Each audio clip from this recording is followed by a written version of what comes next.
Welcome back to Bounce Back Stronger. In between my guest episodes, I'm experimenting with something a little more personal, a reflection series. Every other week, or when I can make it happen, I want to share a short piece from my newsletter, or maybe I'll read a chapter from my book, or opine on something that's happening and how we might apply Buddhism and yoga to this particular instance. It's a glimpse into what I'm noticing, learning, and living in real time as I try to navigate life with the tools that we talk about, just like you are. This week's reflection began on a quiet morning walk and unexpectedly with a rabbit. So here we go. It isn't me who sees it first on our morning walk. It's Jake. Well, he doesn't really see anymore. At his advanced age, my best friend noses his way through the world, scent replacing sight. The moment he starts pulling on the leash, I follow his lead, and there it is, a rabbit, perfectly still, frozen in place. I steer Jake away, silently grateful for his harness, the small bit of control he accepts, and the larger illusion of control I hold on to. The scene brings me back to something Pema Chödrön said in a recent talk about befriending the unwelcome.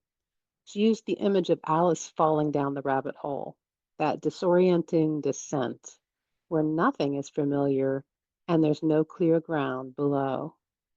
Pema suggests that the practice in moments like this is to find equanimity while unmoored, to recognize that we've done what we can and the outcome is no longer ours to control. All that remains is the practice of letting go. No attachment to outcome, just surrender. And maybe this is the simplest truth of all. The only thing I can control is my own behavior, not the rabbits, not Jake's, not other people, outcomes, or timing, just how I respond, how tightly I hold on, or gently let go. It's a practice I seem to be living a lot these days. Anyone else? Long before yoga, meditation, or even my winding path into finance, I was a theater major. My favorite audition song was Bewitched, Bothered, and Bewildered. I loved the opening line. He's a fool, and don't I know it, but a fool can have his charms.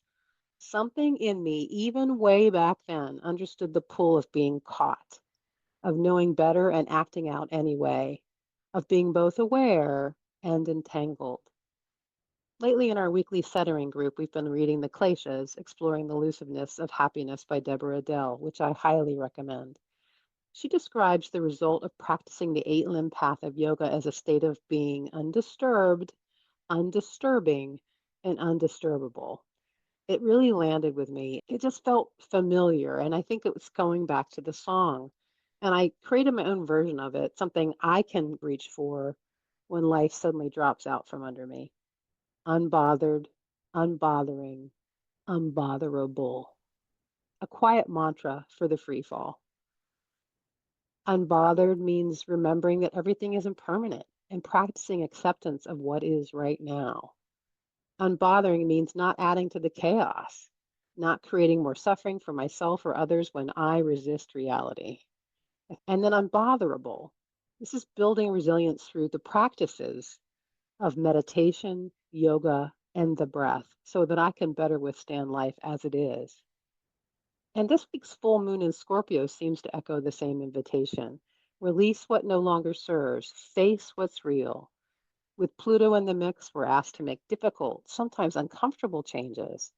And Aries energy calls us to move forward with courage, to meet the unknown head on, to soften into the fall, to trust, even here. Because the rabbit hole of space that's opening, however uncertain and vast, is also making room for something new, and maybe our next reason for hope. Thank you for spending this time with me. If something in this episode resonated, maybe try it on as a mantra. Unbothered, unbothering, unbotherable. and just notice what happens. If you enjoy these shorter reflections or have any suggestions or questions that I can answer, let me know by emailing me at donna@donnayferris.com. And if you'd like to receive these reflections in your inbox, you can join my newsletter where I share them every other week. Until next time.